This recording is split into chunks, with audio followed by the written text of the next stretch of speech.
매주 금요일 이 시간은 연예 뉴스 듣는 시간입니다. 우리 연예할까요? 오늘도 텐아시아의 김하진 기자, 영화배우 남태호 씨 나왔습니다. 어서 오십시오. 안녕하세요. 네, 안녕하세요. 또 뵙겠습니다. 예, 자, 굉장히 오랜만에 들어보는 이름입니다. 가수 김현철 씨. 네, 오랜만에 13년 만에 이제 정규 음반 10번째 음반을 발표한다고 해서 만나고 왔는데요. 예. 2006년에 9집을 발표하고 13년이나 걸렸습니다. 김현철 씨 오늘 소개하려고 그랬나요? 제가 어제인가 우연찮게 네. 김현철 씨 그 춘천 가는 기차인가요? 그 네. 노래를 들었어요. 오랜만에 들어 상당히 좋더라고요. 네, 그렇죠. 데뷔곡이죠. 그게 김현철 씨가 뭐 10대 때 만들었다. 뭐 이런 얘기가 있어서 천재다 이런 소리 들었지 않습니까? 네, 예. 맞습니다. 예. 그런데 어쨌든 13년 만에 10집 앨범. 지금 그 정치가 많이 없어졌겠네. 춘천 가는 기차가 거의 KTX 막 이렇지 않습니까? 예전엔 진짜. ITX. 아, ITX인가요? 예. 네. 아, 정확하시군요. 역시 시사를 하시니까 많이 하시네. 예.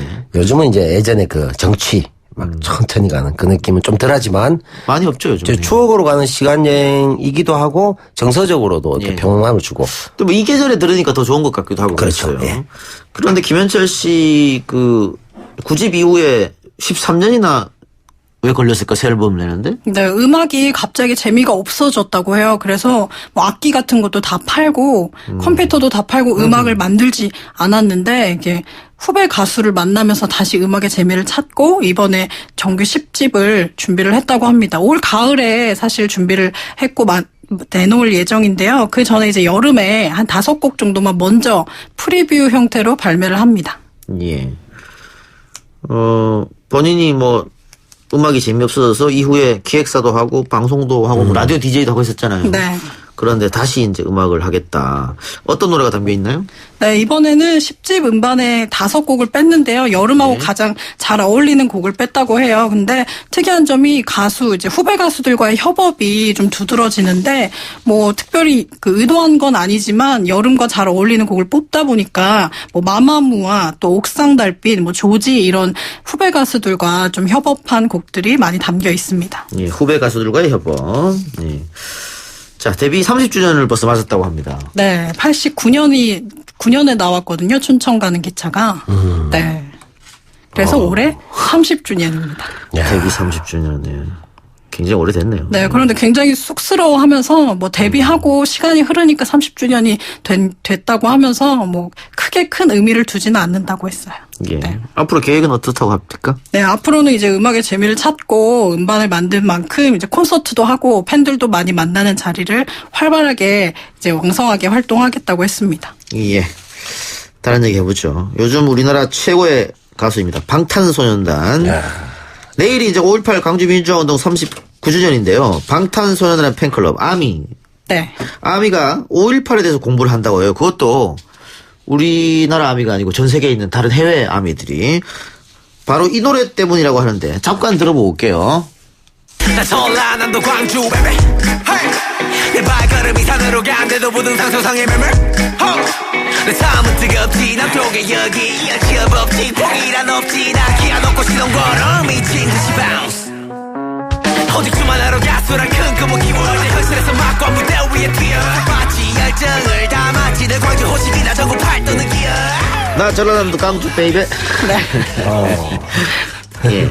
날 보려면 시간은 7시 모여 집합. 예. 이거 사실은 7시라고 하는 것은 그 구구 사이트죠. 일베에서 호남 분들 비하하면서 만드는 어떤 그런 단어 있잖아요. 그런데 이제 이것을 이제 가사로 쓰면서 호남에 광주에 30여 년 전에 이런 일이 있었다. 네. 이런 걸 알려주는 거지 않습니까? 그렇죠. 이 곡이 이 짧은 부분이에요. 그런데 이제 해외 팬들이 이 부분이 의미하는 것이 뭔가 이렇게 해석을 하면서 해외 팬들 사이에서 도대체 7시 그리고 또 광주 이런 곳에 대해서 또 의문 또 궁금증을 갖기 그렇죠. 시작하면서 해외 팬들이 한 블로그에 통해서 한 팬이 이 의미를 해석한 걸 올렸어요. 예. 그러면서 점차 퍼지면서 네. 마지막에 모두 다 눌러라 062-518. 062는 이게 옛날 DDD 지역 번호 같은데 맞나요? 광주의 지역 번호라고 그쵸. 합니다. 예, 광주광역시. DDD 있을 때. 네. 아니고 지금도 지역 번호 062겠네. 네. 그렇죠. DDD는 4자리였나? 기억이 잘 안 나요. 그건 모르겠네요. 예. 예를 들면 대구는 뭐 053. 그렇죠. 뭐 이런 것처럼. 네. 5.18은 이제 5.18이죠? 5월 18일 뜻하는 거고. 그래서 해외 팬들이 이게 도대체 뭐냐 하고 찾아보다가 아 대한민국에 이런 일이 있었구나 알게 된다는 거잖아요. 네. 예. 그리고 덩달아서 영화 택시 운전사도 굉장히 화제가 돼서 뭐 찾아보기도 하고 그랬다고 합니다. 예. 그래서 이 콘서트 전에 단체로 버스를 타고 5.18 민주공원도 방문했다고 하더라고요. 팬들이. 네, 지난달 해외 팬들이. 28일에 광주광역시에서 슈퍼 콘서트가 열렸는데요. 해외에서 찾은 팬들뿐만 아니라 한국에 살고 있는 해외 외국인들까지 이제 이 공연을 보러 광주광역시를 찾았다가 5.18에 대한 의미를 알고 이제 국립묘지에 가서 헌화도 하고, 아하. 네, 분향도 하고 했다고 합니다. BTS 좋은 일 많이 하는군요. 네, 이제 뭐 단순히 뭐 듣고 부르는 노래를 떠나서 예. 이제 의미를 해석하고 역사도 일깨워주는 그런 역할을 하고 있는 것 같아요. 예. 백범 선생이 항상 강조하던 것이 문화 강대국이거든요. 문화를 강하게 해야 그렇죠. 된다. 네. 그런데 정말 이제 문화 강대국이 돼서 네. 다른 나라 사람들이 네. 내가 좋아하는 한국 가수들의 노래를 듣고 그 나라 역사를 공부하는 이런 지금 시기까지 왔군요. 그렇죠. 문화의 힘이라는 건 그만큼 큰 것이죠. 실제 뭐 미국도 많이 그랬습니다만 미국도 지금 헐리우드 영화나 이런 것을 통해서 전 세계에 상당한 영향력과 그 정신적인 영향을 미치잖아요. 과거엔 또 팝송으로 미쳤죠. 그렇죠. 우리 다들 귀에 꽂고 있었잖아요. 그렇죠. 노래나 영화나 눈이나 귀는 열려 있단 말이죠. 사람들이 저항하지 않지만 실제로 베트남전을 비롯해서 많은 전쟁이라든가 또는 뭐 미국적인 뭔가를 이렇게 강요했다든가 이런 것들은 성공한 사례가 거의 없어요. 다 실패했습니다. 근데 오히려 자연스럽게 문화 제국주의 소리도 나오지만 그것이 자연스럽게 전파될 때는 굉장히 영향력 미치거든요. 그게 아마 김구 선생이 그때 우리가 굉장히 국력이 약했지만 미리 그것을 간파하신 게 아닌가. 예. 그것이 지금 우리가 피부로 느낄 정도로 BTS가 그냥 아이돌 그룹이 아니라 우리가 책이나 메시지로 그렇게 많이 우리 역사에 대해서 강조하려고 해도 쉽게 읽혀지지 않는데 이 아이돌 그룹이 많은 전 세계 팬들에게 자연스럽게 알릴 수 있다는 것. 예. 이게 진짜 문화의 힘이 아닌가 생각합니다. 그리고 김대중 정권 때 네. 일본 문화 개방한다 했을 때 많은 사람들이 반대했습니다. 큰일 난다. 그렇죠. 난리 난다 그랬죠. 우리가 일본 문화에 잡아먹힌다. 그런데 막상 개방하고 나니까 일본이 우리 문화를 더 많이 갖고 가는 그런 일이 그렇죠. 벌어졌잖아요. 그래서 문화는 사실 그런 교류라는 부분이 예. 있죠. 그래서 역으로 아주 일방적인 비난하는 경우를 제외하고 좀 보편적인 면에서 혐한유까지는 아니지만 상호주의나 보편주의에 좀 어긋나지 않느냐. 동남아 쪽에서는 좀 섭섭해하는 경우도 있거든요. 왜냐하면 그쪽 문화도 우리가 좀 개방적으로 받아들여야 되는데 조금 배타적 민족주의가 있다 보니까 우리 건 수출하면서 남의 걸 잘 안 받아들이는 경향도 있는데 우리는 이제는 좀 다문화 사회로 갔으니까 우리도 바꿔가면 국민 통합에도 좋지 않을까 생각합니다. 예. 어쨌든 방탄소년단 대단한 일을 계속 하는 것 같아서 박수를 보내드립니다. 네, 지금도 한창 월드 투어를 통해서 한국을 알리고 있습니다. 뭐 솔직히 노래는 모릅니다만. 네. 굉장히 노력했습니다만은 방탄소년단에 대한 엄청난 애정을 갖고 노력을 하고는 있습니다만 이 소년단을 가슴에 영접하는 건 쉽지 않네요. 쉽지 않습니다. 네, 어렵습니다. 근데 팔도강산이라는 데뷔 음반에 들어있는 곡이 있거든요. 팔도강산요? 옛날 네. 김희갑 씨가 꽃피는 팔도강산. 네, 방탄소년단이 대구 출신, 부산 출신, 광주광역시 맞네요. 출신이 있어요. 그래서 사투리로 노래를 부르는데 꼭 한번 들어보세요. 사투리로. 팔도소년단이군요. 네. 옛날에 그 팔도광산 그 드라마 또 영화로도 제작되는데 이게 박정희 시대 때 정권 홍보하려고 만들었던 거거든요. 네. 근데 이제 세상이 이렇게 바뀌었네요. 그렇네요. 네. 알겠습니다. 다음에 영화 이야기로 가봅시다. 옹알스라는 영화가 언론 시사를 했다고 하는데 옹알스 어떤 영화입니까? 예, 이번에 5월 30일 개봉하고요. 잘 아시다시피 우리 이제 배우 차인표 씨하고 전혜림 두 분이 감독이고요. 조수원, 최경선 씨 등이 출연하고 12년간 21개국에서 46개 도시에 공연이 되었던 대한민국의 넘버벌 코미디팀 옹알스를 그린 영화입니다. 그래서 이들이 이제 세계 최고의 무대 라스베가스를 향해 가는 그런 내용이고요. 뭐 우리 잘 알다시피 난타처럼 그런 넘버벌 코미디 이거라고 할 수가 있겠죠. 예. 차인표 씨가 감독으로 데뷔합니까? 예, 이번에 연출작이 되는 것이죠. 예. 95년에 이제 배우로 데뷔해서 쭉 활동을 했었는데 우리가 이제 알려진 것 중에 왜 차인표 씨가 선행이나 기부도 굉장히 많이 하지만 개념 배우라는 이런 평가도 있었지 않습니까? 예전에 그 007 시리즈였나요? 그때 이제 북한에 대해서 굉장히 너무 편파적으로 그리기 때문에 자기 그 배역을 세계적인 영화지 않습니까? 예. 배우로서는 정말 세계 진출에 엄청나게 좋은 호재인데 거절을 하기도 했었거든요. 그래서 개념 배우다 이런 평가를 많이 받기도 했고 또 북한 관련 영화에 이제 출연도 여러 번 했었습니다. 그런 배우였는데 최근에 2013년이 마지막 감기라는 작품이었고요. 95년도에 데뷔를 했습니다. 그래서 그 이후로는 굉장히 이게 탑스타로 인지가 되다 보니까 조연 역할이나 이런 것까지도 잘 들어오지 않더라. 자기한테 상업영화 대본이 들어오지 않았다. 근데 자기는 계속 영화를 하고 싶다. 이렇게 해서 직접 영화사를 차려서 출연도 하고 영화도 만들겠다는 욕심을 가졌다고 합니다. 그래서 TKC 픽처스라는 영화를 만들어서 이번에 이제 했다. 시작했다. 이렇게 됐습니다. 근데 옹알스 저는 한 번도 못 봤습니다만 상당히 재밌다 그러더라고요. 네, 이 영화 저는- 말고 그 워낙에 네, 공연 공연 팀이 부산 국제 코미디 페스티벌에서 실제로 봤는데요. 이게 말이 없이 계속 이어지다 네. 보니까 그 왜 어린아이들이 보는 만화를 보면 이렇게 멍하게 보게 될 예. 때가 있잖아요. 그것처럼 점점 빠져들어서 보게 예. 되고 웃게 되고. 게다가 언어로 웃기는 게 아니기 때문에 네.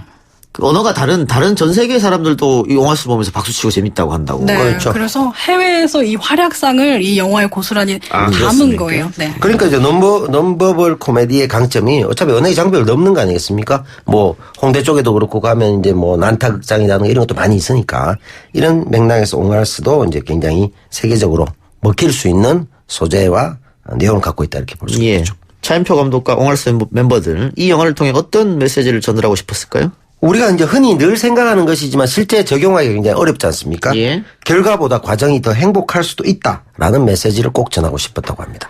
알겠습니다.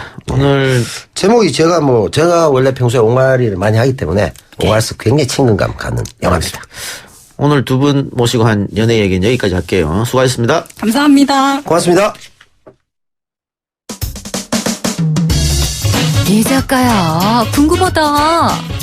이 작가야, 문자 줄게. 질문다오. 여러분은 지금 웃으며 정보를 입수하고 편안하게 참여하는 이동형의 뉴스 정면 승부와 함께하고 있습니다. 생방송에 참여하고 싶은 분들은 샵 0945, 우물정 0945번으로 단문 50원, 장문 100원의 문자 메시지를 보내주시거나 예스 앱으로는 무료로 참여할 수 있습니다. 지금 바로 보내주세요.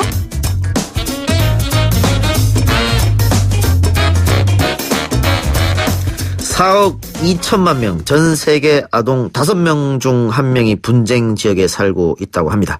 국제구호개발 NGO Save the Children이 창립 100주년을 맞았는데요.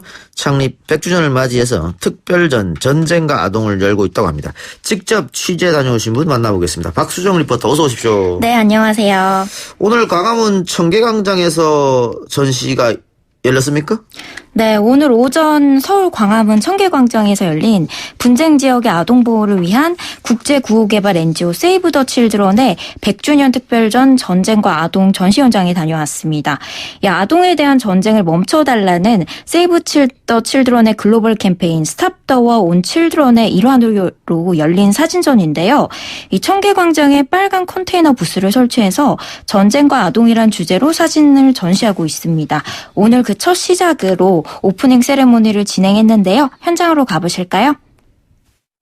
100주년 특별전 전쟁과 아동 오프닝 세레머니 및 스탑 더 온 칠드런 기자간담회에 참석해 주신 내외빈 여러분 감사드립니다. 네, 여러분 안녕하세요. 안녕하세요. 오늘 구름이 껴서 그렇게 덥지도 않고 아주 좋습니다. 저희 Save the Children 100주년 기념 행사가 오늘 많이 준비되어 있는데 자리를 해주셔서 감사합니다. 우리 모두 잘 아는 것처럼 1919년 100년 전에 Save the Children이 영국에서 시작됐죠. 그래서 전쟁의 참화로부터 아이들을 구하기 위해서, 아이들을 보호하기 위해서 100년간 노력해왔고, 그럼 Save the Children 100주년 특별전 전쟁과 아동의 시작을 알리는 테이프 커팅을 진행하겠습니다.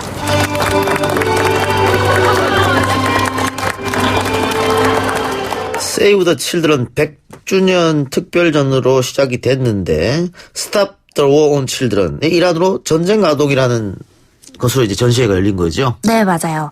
국내에선 신생아 살리기 캠페인 모자뜨기 활동으로 잘 알려져 있는데 1차 대전 직후 전쟁으로 고통받는 아동을 구하기 위해 설립된 곳이 세이브 더 칠드런인데요. 올해 창립 100주년을 맞아서 글로벌 캠페인 아동에 대한 전쟁을 멈춰달라는 의미의 스탑 더 워 온 칠드런을 시작했는데요.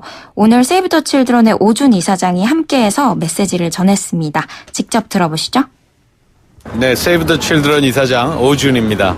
세이브 더 칠드런은 1919년에 1차 대전이 끝났을 때 전쟁으로부터 아이들을 구하기 위해서 만들어졌습니다.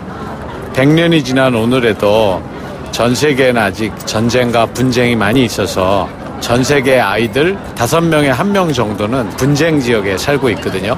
그래서 우리가 전쟁을 멈추고 아이들을 분쟁으로부터 구해야 한다 하는 메시지를 가지고 이번 100주년 기념을 하고 있는 거죠. 이제 우리가 남을 도와주는 다른 전 세계 아동들을 구호하는 데 앞장서는 그런 나라가 됐다는 데서 자부심도 느끼지만 또 의무감도 느끼고요. 세이브 더 칠드런이 100년을 넘어서 앞으로도 아동 구호에 앞장서는 기관이 되려고 합니다. 예, 방금 이사장님 이야기를 듣고 왔습니다만 실제로 5명 중 1명이 아직도 분쟁의 고통으로 힘들어하고 있다. 참 안타깝네요. 네, 맞아요. 오늘 오프닝 세레모니 행사는 어떻게 진행됐나요? 네, 현장에 세이브 더 칠드런의 오준 이사장과 정태용 사무총장이 참석했고요. 세이브 더 칠드런의 주인공이라고 할 수 있는 아동 6명이 함께 캠페인의 시작을 알리는 테이프 커팅식을 진행했습니다. 이 아동에 대한 전쟁을 멈춰달라는 의미에서 전시장 한쪽에 핸드프린팅 행사도 가졌고요.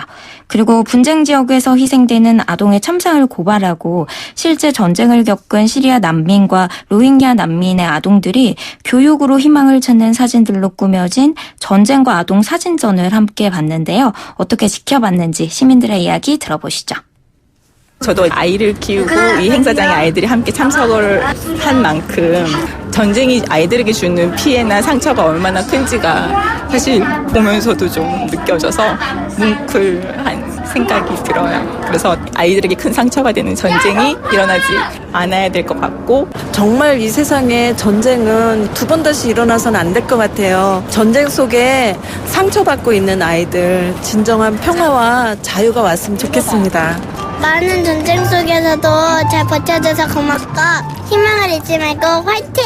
화이팅! 아동에 대한 전쟁을 멈춰주세요. 네, 전시회가 한창일 것 같은데 전시회 가면 어떤 걸 볼 수 있고 또 언제까지 진행이 됩니까? 네, 오늘부터 21일까지 서울 종로구 설인동의 청계광장에서 열리는데요. 관람 시간은 오전 10시부터 오후 8시까지니까 참고하시고요. 전시에선 시리아 로힝야의 난민 아동들의 모습을 볼 수 있습니다. 이 전쟁으로 인한 상처가 클 텐데 미소 짓는 아동의 얼굴과 천진난만하게 정말 아이답게 놀고 있는 그런 풍경도 이번 전시에서 볼 수 있는데요. 이번 사진전은 세이브 더 칠드런의 글로벌 캠페인 스탑 더 워 온 칠드런의 일환으로 열렸고요. 캠페인에 대한 이야기는 관계자에게 직접 들어보시죠. 저는 세이브 더 칠드런에서 미디어 커뮤니케이션부 부장을 맡고 있는 박영의라고 합니다. 세이브 더 칠드런이 시작한 건 1차 세계대전이 끝나고 시작을 했는데요. 당시에 이제 전쟁으로 황폐화된 땅 위에서 고통받는 아이들이 없도록 하는 활동으로 시작을 했습니다. 당시 영국에서 처음 시작을 했는데 영국에서 당시 적국이었던 독일과 오스트리아에 굶주리는 아동들을 돕기 시작을 했습니다. 적국이기는 하지만 본인들이 일으키지 않은 전쟁으로 고통받고 있는 아이들을 적국의 아이들이라도 구해야 한다는 생각으로 이제 시작을 하게 됐고요. 그리고 100년이 지났지만 여전히 많은 아이들이 전쟁으로 고통을 받고 있습니다. 아이들이 더 이상 전쟁으로 고통받지 않고 그다음에 전쟁 속에서도 교육을 받을 수 있도록 이번 캠페인을 진행을 하게 되었습니다. 네, 이번 전시와 함께 또 안전한 학교 만들기 서명을 진행하고 있다고 하는데 이건 또 어떤 겁니까? 네, 안전한 학교 만들기. 이 분쟁 상황에서 민간인과 아동을 보호할 수 있도록 학교를 공격하지 말아야 한다는 내용인데요. 현장의 시민들이 전시를 관람하고 안전한 학교 만들기 서명에 참여해서 이 분쟁 지역 아동 보호를 위한 캠페인에 힘을 보탰습니다. 제가 현장에 있는 관계자와 이야기를 나눠보니까 우리 전쟁과 분쟁의 현실을 겪고 있는 아동들에게 꿈이 무엇냐고 하니까요. 학교에 다니는 거라고 하더라고요. 이 미래의 다음 세대를 재건하기 위해 교육의 기회만큼은 놓치고 싶지 않다. 그런 열망이 있다고 합니다. 이 미래를 위해 배움은 꼭 필요하다는 생각, 이 전쟁 속에서도 아이들이 꽃피운 생각인데요. 참 성숙하다는 생각이 들었습니다. 아직까지 4억 2천만 명, 전 세계 아동 5명 중 1명이 분쟁 지역에 살고 있는데요. 더 이상 전쟁으로 고통받는 아이들이 없었으면 좋겠습니다. 네. 우리나라도 뭐 얼마 안 됐잖아요. 70년 전에 전쟁이 있었으니까. 네, 그리고 맞아요. 그 전쟁으로 가장 힘들었던 게 노약자들이었을 테고 그중에서도 아동이 아니었나 생각되는데 방금 우리 박수정 리포터 얘기처럼 그 아이들에게 꿈이 뭐냐고 물으면 학교에 다니는 거다. 네, 이게 맞아요. 조금 희망 섞인 이야기 같기도 하면서 슬프기도 해요. 네. 예. 그래도 우리나라 아이들이랑 좀 다르죠. 그런데 뭐 우리도 그랬던 것 같습니다. 우리 피난 간 그 부산에서도 그 임시 학교를 열고 또 아이들을 가르치고 그랬지 않습니까? 네, 맞습니다. 그래서 그 어려운 상황에서 공부를 했던 많은 사람들이 또 전쟁 이후에 폐허가 된 국가를 재건하고 그리고 지금까지 이렇게 이어져 와서 강대국이 이제 됐고 이제는 우리가 어려운 분쟁에 있는 아이들을 도와주는 그런 나라가 된 것 같아서 뿌듯하기도 하고 그렇네요. 네, 뿌듯하기도 하고 한편으로 도와줘야 한다는 의무감도 그렇죠. 있는 것 같습니다. 예, 알겠습니다. 광화문 청계광장에서 열리고 있는 세이브 더 칠드런의 100주년 특별전 전쟁과 아동 전시 현장 소개해드렸습니다. 수고해주신 박수정 리포터 감사합니다. 네, 고맙습니다.